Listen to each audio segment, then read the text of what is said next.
अब शुरू होता है हमारा चैप्टर नंबर 12, जहाँ लिम किम योहान से बोल रही होती है।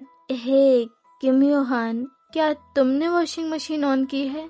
किम योहान बोलता है, हाँ, वैसे मैं तुम्हारे और अपने कपड़े हमेशा अलग अलग करके ही धोता हूँ, लेकिन आज मेरे कपड़े कम थे, इसलिए मैंने तुम्हारी और अपनी यूनिफॉर्म साथ में धोने के लिए डाल दी है। वैसे तुम क्यों ये पूछ रही हो? अगर तुम्हें हम दोनों के कपड़े साथ में धुल रहे हैं, इस बात से अनईजी फील हो रहा है, तो तुम अपने कपड़े निकाल सकती हो। मैंने बस 1 सेकंड पहले ही डाले थे। लिम बोलती है, नहीं ये बात नहीं है, लेकिन उस मैसेज के अकॉर्डिंग पानी गंदा आने वाला था। एंड लिम जाकर वॉशिंग मशीन में देखने लगती है।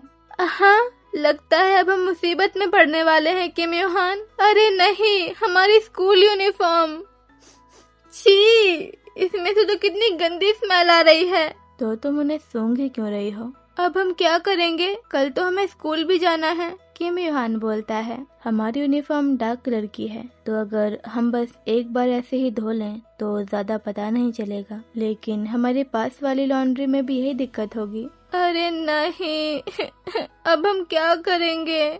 लिम, चलो इन कपड़ों को पीने वाले पानी से धो लेते हैं। हाँ, पागल हो गए हो क्या? तुम हमारे पीने वाले पानी को ऐसे कपड़े धोकर कैसे बर्बाद कर सकते हो? चलो 24/7 कॉइन लॉन्ड्री चलते हैं, जो दूसरे वाले नेबरहुड में है। किम योहान गुस्सा करते हुए बोलता है, जब तुम्हें अपनी ही चलानी थी तो मुझसे क्यों पूछ रही हो? लिम बोलती है, वो मुझे अभी याद आया तुमसे लड़ाई करते वक्त। किम योहान बोलता है, लिम, चलो पानी खरीद लेते हैं, और अगर पानी बच भी गया तो हम उसे पीने के लिए यूज कर लेंगे, क्योंकि किसे पता हम कब वापस आ पाएंगे अगर हम दूसरे नेबरहुड की लॉन्ड्री में गए तो। लिम बोलती है, हे, हमें पैसे बचाना चाहिए। तुम्हें पता भी है हमारे कितने ज्यादा खर्चे होते हैं। Work book, stationery, pen, daily के खर्चे, ग्रोसरी शॉपिंग, बिजली का बिल, पानी का बिल, हमारा किराया। तुम्हें पता भी है इन सब के लिए हमें कितने सारे पैसे बचाने होंगे। एंड दोनों के दोनों अपनी बात पर अड़ जाते हैं। किम योहान पानी खरीद कर टाइम और एनर्जी बचाना चाहता है, वहीं लिम कॉइन लॉन्ड्री में जाकर पैसे बचाना चाहती है।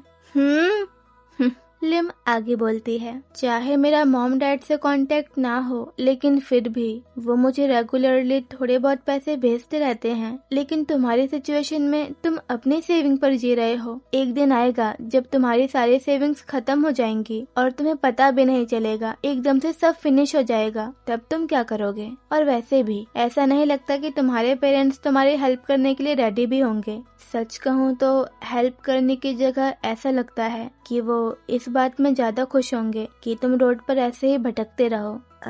वो फोन कॉल मुझे फिर से याद आ गई। अब मुझे गुस्सा आ रहा है। किम योहान मन में बोलता है, वैसे अगर ठीक से सोचूं तो लिम सही कह रही है। एंड किम योहान वहाँ से जाते हुए बोलता है, तुम सही हो लिम। हाँ। किम योहान लिम की साइकिल की चाबी उठाता है और बोलता है, चलो कॉइन लॉन्ड्री चलते हैं। हाँ, सच में? इसके बाद हमें अगला सीन दिखाया जाता है, जहाँ लिम और किम योहान साइकिल से कॉइन लॉन्ड्री जा रहे होते हैं और किम योहान लिम से बोल रहा होता है, मैंने ही कहा था कि साइकिल से चलते हैं, लेकिन हमें बस से जाना चाहिए था। हम जल्दी पहुँच जाते। हमें कितना ज्यादा टाइम लग रहा है। लिम बोलती है, हाँ, बढ़ा चढ़ाकर मत बोलो। हमें अभी टाइम ही क्या हुआ है, बस 10 मिनट ही तो हुए हैं। हम पैसे बचाने के लिए ही तो कॉइन लॉन्ड्री जा रहे हैं। अगर बस से किराया लगा कर जाएंगे तो वहाँ जाने का मतलब ही क्या हुआ? साइकिल से जाने में हमारे पैसे बच जाएंगे और तुम्हारी एक्सरसाइज भी हो जाएगी। ये तो बिल्कुल एक तीर से 2 निशाने लगाने जैसा है। तभी किम योहान साइकिल को एकदम से मोड़ लेता है और लिम बस गिरने ही वाली होती है। तो तुमने अभी ये जानबूझ के किया था ना? मैं भी गिर के मरने वाली थी।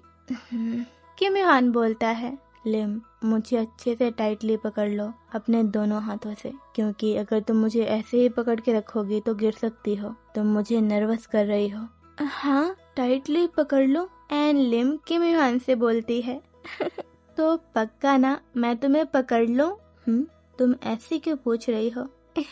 ठीक है फिर। और लिम किम योहान को टाइटली पकड़ लेती है एंड मन में बोलती है, ओह वाओ, किम योहान मेरी बाहों में है। तभी किम योहान बोलता है, अगर तुम्हें मुझे ऐसे पकड़ने में अजीब लग रहा हो तो इमेजिन करो कि मैं बस एक बड़ा सा पत्थर हूँ और तुमने एक पत्थर को पकड़ रखा है। किम योहान की बात सुनकर लिम मन में बोलती है, सारा मजा खराब कर दिया। आखिर किम योहान सब बोल क्या रहा है? मैं भला एक बड़े से पत्थर को अपनी बाहों में क्यों लूंगी? इससे तो लाख गुना अच्छा है कि मैं सोचूं कि मेरी बाहों में तुम हो। तुम्हें सच में किसी इंसान की फीलिंग समझ में नहीं आती। लिम आगे बोलती है, लेकिन एक पत्थर सिर्फ पत्थर ही होता है, पर जब मैं जीहे या सुंगा को हक करती हूँ तो वो सॉफ्ट सॉफ्ट होती हैं और उनके मुकाबले किम योहान काफी हार्ड है। बिना किसी डाउट के एक मेल और फीमेल की बॉडी अलग अलग तरह से बनी होती है। ये बात कितनी फैसिनेटिंग है।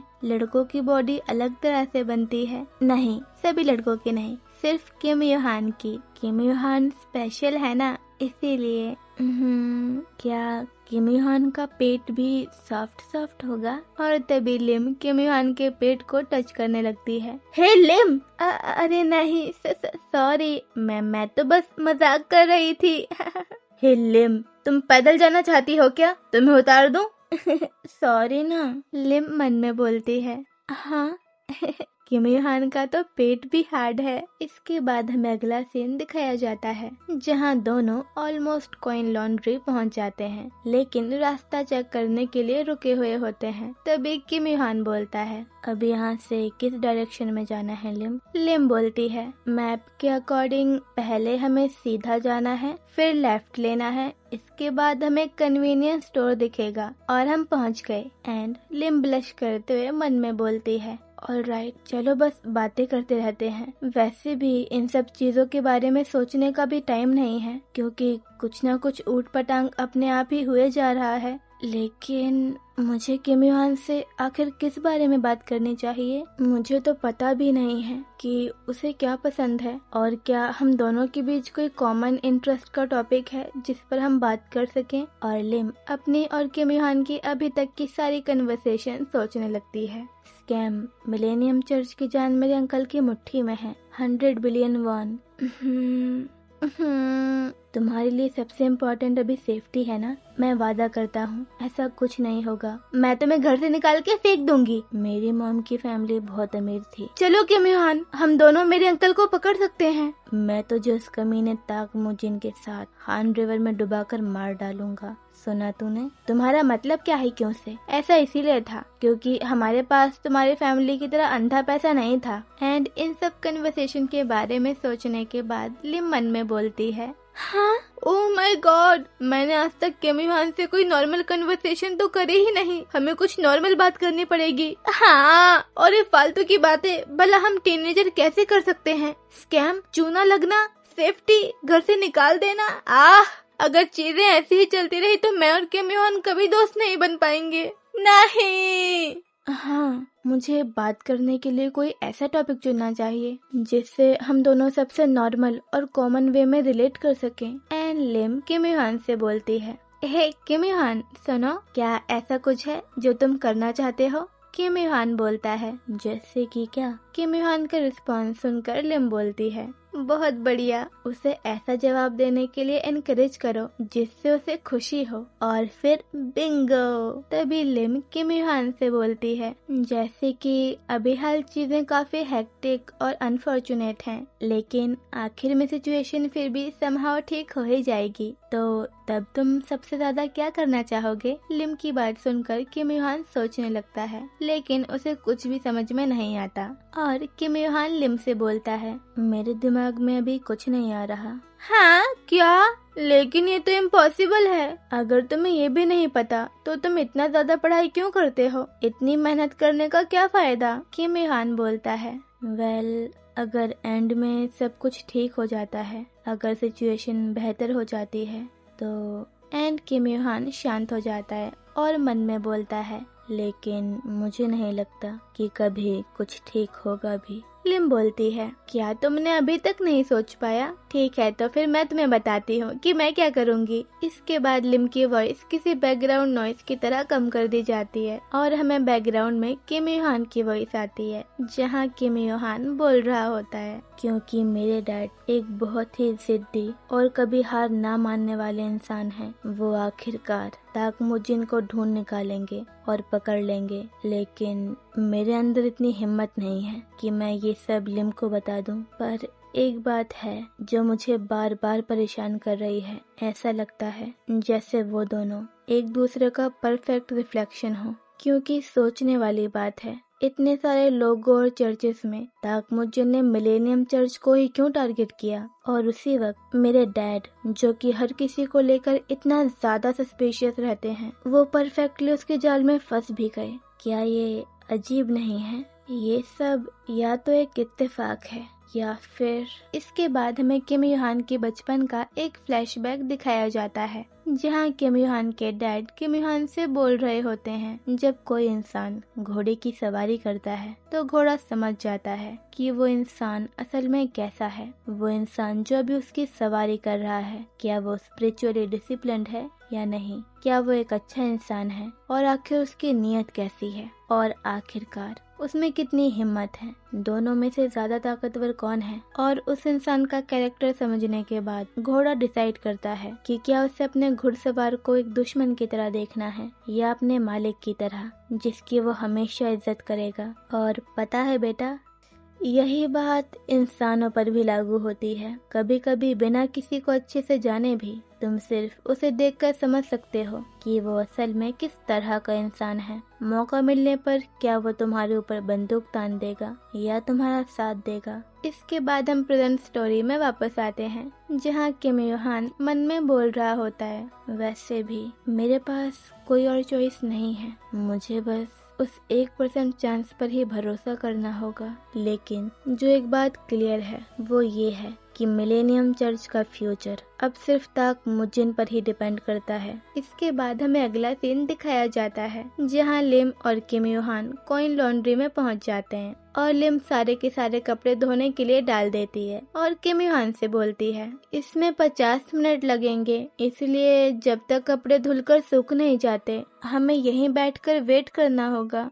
हे लिम, सुनो, क्या तुम मुझे एक बात बता सकती हो? तुम्हारे अंकल किस तरह के इंसान हैं? हाँ, अंकल ताकमुद्दीन। तो क्या तुम भी उनके बारे में जानना चाहते हो? रुको, सोचने दो। वैसे मेरे अंकल असल में हमारी फैमिली के लिए भी एक पहेली जैसे हैं। किम युहान बोलता है। क्या? लिम आगे बोलती है, मैंने पहली बार अपने अंकल पर ध्यान तब दिया था जब मैं मिडिल स्कूल में थी, क्योंकि पता है उन्होंने ऑनलाइन गेम्स में चीटिंग करने का तरीका इन्वेंट कर लिया था। फिर जब मैं हाई स्कूल में थी तब वो एक दिन अचानक से गायब हो गए, इसीलिए मेरी फैमिली ने मिसिंग पर्सन रिपोर्ट फाइल कर दी थी उन्हें ढूंढने के लिए। हमने उन्हें बहुत ढूंढा पर वो कहीं नहीं मिले, और जब हम उनके मिलने की उम्मीद छोड़ने ही वाले थे तब वो अचानक एक दिन वापस आ गए। और पता है उन्होंने क्या कहा? मैं जुवेनाइल डिटेंशन सेंटर में था, वहाँ कुछ दिनों के लिए घूमने गया था, उन्होंने ये कहा था। उसके बाद फिर जब वो बड़े हो गए तब भी कई बार ऐसा हुआ है कि वो बिना बताए गायब हो जाते थे, लेकिन हर बार लौट भी आते थे और हर बार उनके गायब होने का रीजन अलग होता था। एंड किम युहान लिम की बात सुनकर एकदम शॉक में होता है कि कोई फैमिली इतनी अजीब कैसे हो सकती है। आए दिन इनकी फैमिली के साथ स्कैम होते रहते हैं और एक अंकल जो कि खुद स्कैमर हैं। अच्छा, लिम आगे बोलती है, पर सच यही है कि उनके सारे रीजन शर्मनाक ही होते थे। किम युहान बोलता है, तुम अपने अंकल के बारे में बहुत कुछ जानती हो, तो मुझे लगता है तुम्हारा अपने अंकल के साथ काफी अच्छा बॉन्ड रहा होगा। लिम बोलती है, हाँ सही कहा, वो एक्चुअली मेरे अंकल काफी लेट पैदा हुए थे और इसीलिए मेरी और मेरे अंकल की एज में सिर्फ 10 साल का ही गैप है, और मेरे अंकल को मेरी मॉम ने ही पाला है, इसलिए हम साथ में बड़े हुए हैं। लेकिन अब जब मैं उनके बारे में ये सब सुन रही हूँ तो मुझे समझ ही नहीं आ रहा, वो हमारे साथ ऐसा कैसे कर सकते हैं। हाँ, मैं जानती हूँ कि मुझे बड़े लोगों के हालातों के बारे में कुछ नहीं पता, लेकिन फिर भी शायद ये सब करने का उनके पास कोई बहुत बड़ा रीजन होगा। एंड ये सब बोलते बोलते लिम धीरे धीरे उदास होने लगती है। भले ही वो कोई स्कैमर हो या कोई खूनी हो, भले ही वो हमारे पैसे लेकर भाग गए हैं, लेकिन वो रहेंगे तो मेरा परिवार ही ना। और अगर हम मेरे अंकल को ढूंढ लेते हैं तो मुझे लगता है मैं सिर्फ कुछ दिनों के बाद ही उन्हें माफ कर दूंगी। मैं अपने मॉम डैड से दूर रह रही हूँ उनसे ठीक से बात तक नहीं कर पाती हूँ क्योंकि वो मेरे अंकल को ढूंढने में बहुत ज्यादा बिजी हैं। ये सब किसी मूवी की तरह लगता है। मुझे तो विश्वास ही नहीं हो रहा कि मेरे अंकल हमारे पैसे लेकर भाग गए, लेकिन अंकल ने मुझे भी धोखा दिया है और ये धोखा पैसे चुराने से बहुत ज्यादा बड़ा है। आखिर मैं अपने अंकल के लिए क्या हूँ? क्या उन्हें मेरी कोई परवाह नहीं है? वो अपनी लिम के साथ ऐसा कैसे कर सकते हैं? एंड लिम अपना हेड डाउन करके बैठ जाती है और किम योहान थोड़ा पैनिक करते हुए लिम को देखने लगता है। हे लिम, कहीं तुम वेट अ सेकंड, क्या तुम रो रही हो? नहीं ना? मुझे लगा था मुझे कोई फर्क नहीं पड़ेगा, लेकिन मुझे पड़ रहा है। वो आखिर मेरे साथ ऐसा कैसे कर सकते हैं? मैं अंकल का नहीं, उन घटिया इंसान का जिसने मुझे धोखा दिया है, उनका खून कर दूंगी। लिम की वॉइस सुनकर किम योहान मन में बोलता है, अरे नहीं, लिम की वॉइस तो ऐसे लग रही है जैसे वो रो रही हो। एंड किम योहान लिम से बोलता है, हे लिम, क्या तुम रो रही हो? आखिर इतनी मेहनत से पैसे बचाने का क्या फायदा हुआ जब वो हमारी नसीब में ही नहीं हुए। अगर मॉम डैड अंकल को नहीं पकड़ पाए तो मुझे फैक्ट्री में काम करना पड़ेगा। क्या मेरा फ्यूचर ये होने वाला है? किम योहान बोलता है, हे लिम, ऐसा कुछ नहीं होगा। मैं अपनी पूरी कोशिश करूँगा, ओके? मैं बस हाई स्कूल में पढ़ती हूँ, मैं फैक्ट्री में काम कैसे करूँगी? मेरे अंदर तो उतनी ताकत भी नहीं है। लिम की बातें सुनकर किम योहान मन में बोलता है, अरे नहीं, मुझे लगता है लिम अब फूट फूट कर रोने वाली है, लेकिन मैं क्या करूँ? इसे चुप करवाने के लिए मैं क्या कर सकता हूँ? मैंने अपनी जिंदगी में ये सब कभी नहीं किया। मुझे क्या करना चाहिए? लिम आगे बोलती है, मैंने सुना है फैक्ट्री में तुमसे बहुत ज्यादा काम करवाते हैं, इतना ज्यादा कि तुम्हारे हाथ पैर हमेशा दुखते रहते हैं और तुम धीरे धीरे कमजोर होते जाते हो। मॉम, ये सब क्या हो रहा है? लिम की बात सुनकर किम योहान मन में बोलता है, अगर लिम को चुप करवाने का बस यही एक रास्ता है तो फिर ठीक है, मैं ये करूँगा। देन सीन शिफ्ट होता है एक कपल पर जो कुछ कपड़े लेकर लॉन्ड्री के अंदर आ रहे होते हैं कि तभी उनकी नजर किम योहान और लिम पर जाती है। हाँ, ओह माय गॉड,